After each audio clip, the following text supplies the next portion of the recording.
तो last episode के and पे हमने देखा था कि हमारा असैसिन किंग यानी कि हाजिन जो होता है मुर्गे के सर के ऊपर बांस के साथ अटैक करता है, लेकिन वो लकड़ी भी वहीं पर टूट जाती है। हाजिन कहता है कि मेरी तो वाट लगी, और इसी के साथ ही वो मुर्गा अपनी गर्दन को घुमाता है और गर्दन को घुमाकर हाजिन को सामने बाढ़ के साथ टकराता है, जहां पर वो टकराकर बाढ़ टूटती है और इसी के साथ ही हाजिन वहीं पर ग्राउंड के ऊपर गिर जाता है और वो मुर्गा जो होता है बड़ी तेजी के साथ उसकी तरफ आगे बढ़ता है। हाजिन कहता है कि मैं यहाँ पर इस बड़े से स्टूपिड चिकन को भी नहीं मार पा रहा, लगता है कि मेरी हालत बहुत ज्यादा खराब हो चुकी है। फिर साथ ही वो कहता है मुझे लगता है कि यहाँ पर इसके फीचर इतने पावरफुल हैं कि फिजिकल फोर्स के साथ मैं इसको नहीं तोड़ पाऊंगा, इसको भेद नहीं पाऊंगा। मुझे यहाँ पर या तो इसकी वीकनेस को ढूंढना होगा या फिर मुझे यहाँ पर किसी एनर्जी अटैक को यूज करना पड़ेगा। और इसी के साथ वो कहता है कि मैं यहाँ पर इस बारे में पहले क्यों नहीं सोच रहा था, मुझे यहाँ पर अपनी टेक्निक्स को इसी चिकन के ऊपर यूज करना पड़ेगा। मुझे लगता है किसी के साथ प्रैक्टिस की जाएगी। और इसी के साथ हमारा हाजिन जो होता है वो उसको अपनी तरफ आते हुए देखता है और कहता है अब मुझे यहाँ पर इसको ट्राई करके देखना ही पड़ेगा, क्योंकि वो यहाँ पर अपनी शैडो की टेक्निक को यूज करने लगा है। जैसे वो चिकन भागता हुआ उसकी तरफ आगे बढ़ता है, इसी के साथ हमारा हाजिन जो होता है वहां पर अपनी शैडो की टेक्निक को रिलीज करता है। जो होता है वो उसकी तरफ आगे बढ़ता है, जैसे उसके करीब पहुंचता है इसी के साथ ही हाजिन वहां पर अपनी पावर्स को रिलीज करता है। अपनी पावर्स को रिलीज करके इसी के साथ ही वो अपनी हाइपर विजन की सेकंड फॉर्म को यूज करता है। हाइपर विजन की सेकंड फॉर्म को यूज करने की वजह से उसकी स्पीड जो होती है वो काफी ज्यादा बढ़ जाती है, जबकि उसके ओपोनेंट की स्पीड काफी ज्यादा स्लो हो जाती है। क्यों इसके साथ क्योंकि यहाँ पर वो बड़ी तेजी के साथ अब यहाँ पर उसकी मूवमेंट्स को ऑब्जर्व कर पा रहा होता है और कहता है कि ये वो टेक्निक है जिसकी मदद से असैसिन किंग असल में असैसिन किंग बनता है, क्योंकि वो यहाँ पर स्पीड को कंट्रोल कर सकता है। तुम्हारा हाजिन जो होता है बड़ी तेजी के साथ फिर से वहां पर ग्राउंड के ऊपर पड़े हुए दो बैम्बू के टुकड़ों को उठाता है, वहां पर दो बैम्बू की लकड़ी लेता है और बड़ी तेजी के साथ पीछे की तरफ घूम जाता है। जबकि चिकन जो होता है वो भी सामने की तरफ ही देख रहा होता है। पीछे की तरफ घूमते हुए वो कहता है कि अब मुझे यहाँ पर इसकी वीक स्पॉट ढूंढनी होगी, और उसी के साथ उसे उसका दिल दिखाई देता है। तो वो कहता है कि मुझे इसका दिल दिखाई दे गया, ये इसकी वीकनेस है। और इसी के साथ ही वो एक बैम्बू को उसकी बॉडी के अंदर दंसा देता है। जब वो वहां पर अपनी फोर्स को यूज करता है और शैडो की टेक्निक को यूज करते हुए बैम्बू को उसकी बॉडी में दंसाता है, तो उसकी बॉडी के अंदर घुस जाता है, सीधा उसके दिल में लगता है। फिर साथ ही हमारा हाजिन जो होता है वो दूसरे वाले बैम्बू को पकड़ता है और दोनों हाथों के साथ जोर के साथ सभी उसकी बॉडी के अंदर दंसा देता है। तो हाजिन जहां पर उस बड़े से चिकन की बॉडी के अंदर दो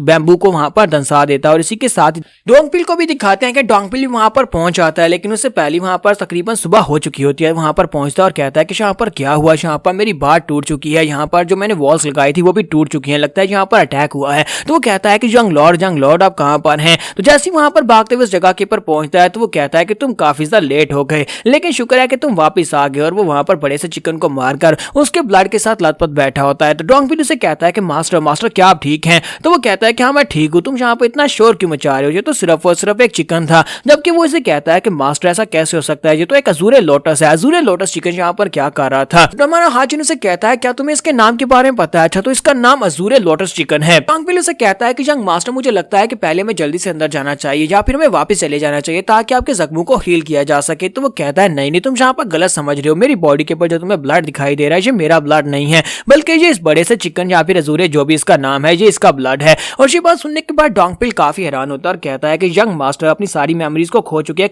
की ब्लॉकेज की वजह से इसके पास अब एनर्जी भी नहीं है, लेकिन इसके बावजूद इसने यहाँ पर अजूरे क्लाउड को हरा दिया, एक चिकन को हरा दिया जो कि काफी ज्यादा पावरफुल माना जाता है। डोंगपिल उसे कहता है क्या तुमने इसे अकेले हराया है। तो वो कहता है कि मेरे अलावा तुम्हें यहाँ पर कौन दिखाई दे रहा है, मैंने इसे हराया। फिर साथ ही वो उसे कहता है कि जाओ जाकर एक बड़े से पॉट को तैयार करो। कहता है लेकिन मास्टर यहाँ पर एक बड़ा सा पॉट क्यों चाहिए। तो वो कहता है कि आज रात का सूप मेरी तरफ से, आज यहाँ पर मैं तुम्हारे लिए डिनर बनाऊंगा, क्योंकि हम लोग आज रात इसी बड़े से चिकन का मीट खाने वाले हैं। फिर साथ ही हमारा हाजिन उसे कहता है कि मुझे यहाँ पर तुमसे एक और सवाल भी पूछना है। और साथ ही वो बैम्बू को उसकी तरफ करते हुए गुस्से के साथ से कहता है कि मुझे ये बताओ कि तुम्हें इस चिकन के बारे में पहले से पता था, इसका मतलब यह है कि तुम्हें यह भी पता था कि ये जगह कितनी ज्यादा खतरनाक है। तो तुम यहाँ पर क्या मुझे एक्सप्लेनेशन दोगे कि आखिर इस बैम्बू जंगल का राज क्या है, यहाँ पर क्या खतरनाक जगह है, क्यों मुझे यहाँ पर भेजा गया था। तो वो इस बात से काफी हैरान होता है। फिर साथ ही डोंगपिल जो होता है वो हाजिन को सारी बात बता देता है, वो उसे इस बैम्बू ट्री जंगल के बारे में बताता है, उसे सारी डिटेल्स बताता है, जबकि वो लोग एक बड़े से पॉट के अंदर उस चिकन को पका रहे होते हैं। तो वहां हाजिन उसे कहता है कि अच्छा तो ये बात है, यहाँ पर इस जगह के ऊपर की एनर्जी बहुत ही तेजी के साथ रिप्लेनिश करती है। तभी तो मैं देख रहा था कि यहाँ पर जो बैम्बू ट्रीज है वो नॉर्मल ट्रीज के मुकाबले में बहुत ही तेजी के साथ ग्रो करते हैं,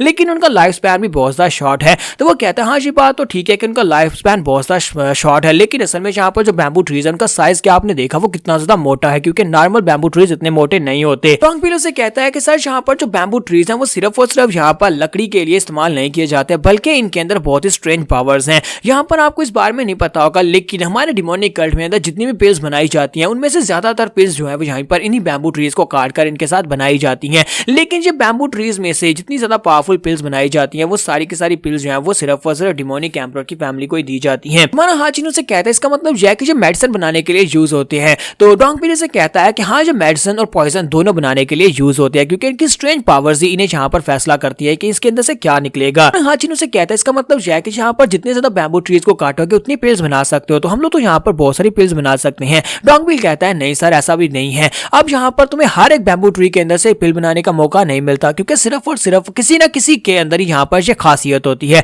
और जितना ज्यादा आप इसके डीप एरिया में जाएंगे उतनी ज्यादा आपको यहाँ पर खास पावर्स वाले बैम्बू ट्रीज मिलेंगे, जिनके साथ आप बेहतर क्वालिटी की पिल्स बना सकते हैं। लेकिन जितना ज्यादा आप डीप जाएंगे उतना ज्यादा खतरा बढ़ता जाएगा। हाचिन उसे कहता है क्या वाकई में ये जंगल इतना ज्यादा खतरनाक है? तो वो कहता है हाँ, ये जंगल बहुत ज्यादा खतरनाक है, क्योंकि जितना ज्यादा आप डीप एरिया में जाते हैं वहां पर बीस्ट की पावर लेवल्स भी बढ़ती है और उनके साइज भी बढ़ जाते हैं, जिसकी वजह से उन्हें हराना बहुत ज्यादा मुश्किल हो जाता है। यहाँ पर जिस बड़े से 3 साल वाले चिकन को हराया है, ये उन सभी में से सबसे ज्यादा लोएस्ट कैटेगरी का है, क्योंकि ये सबसे ज्यादा लोएस्ट पावरफुल है। तो वो कहता है क्या ये सबसे ज्यादा कमजोर था? तो वो कहता है हाँ, ये सबसे ज्यादा कमजोर था। यहाँ तक कि डीपेस्ट एरिया में जाकर कभी कभी यहाँ पर एक एक्सपीडिशन होती है जिसमें सिर्फ और सिर्फ एल्डर्स और यहाँ तक कि मास्टर मोडेम खुद उनके साथ आते हैं, ताकि वो लोग डीपर एरिया में जाकर कुछ बैम्बू ट्रीज को रिट्रीव कर सके, जिनके साथ अच्छी पिल्स बनाई जा सके। लेकिन उन लोगों को भी यहाँ पर बहुत ही खतरनाक फाइट में घुसना पड़ता है, तभी जाकर कुछ बैम्बू ट्रीज को ला पाते हैं। तो वो कहता है क्या वाकई में यहाँ पर एनिमल्स इतने पावरफुल हैं? इसका मतलब यह है कि डीपर एरिया के मॉन्स्टर्स बहुत ज्यादा खतरनाक है कि एल्डर्स भी उनको संभाल नहीं सकते।